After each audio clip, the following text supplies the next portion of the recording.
on this model, right here, the esophagus is labeled 245. Right, I might ask on the esophagus about the sphincter, the inferior esophageal sphincter. It's not on the list, the cardiac sphincter. I usually will ask that on the stomach, though, if we're asking about that sphincter. So, esophagus, I will say that typically the esophagus is one I pin on the cat rather than asking it on the model.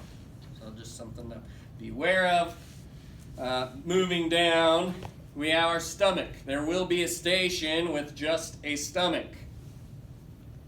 We will need to know on the stomach the regions.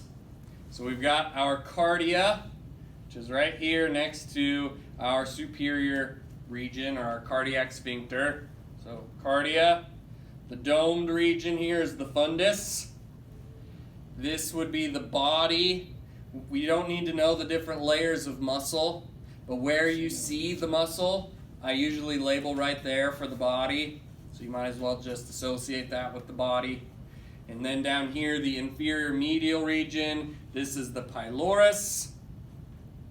And where the pylorus, if we were to open this up, see a little purple ring, that represents the pyloric sphincter. We don't see the ring here because the sphincter is actually in the esophagus, but I could say what sphincter do we have in this area, and you would say either cardiac sphincter or inferior esophageal sphincter. Either of those would be acceptable. Also at the stomach, I might label the gastric folds. Those are also called rugae, so depending on how you've learned it in the past, or if you have that association, that's fine. Either way, you can use gastric folds or rugae if this is labeled. And then the curvatures also could be labeled. Lesser curvature would be here.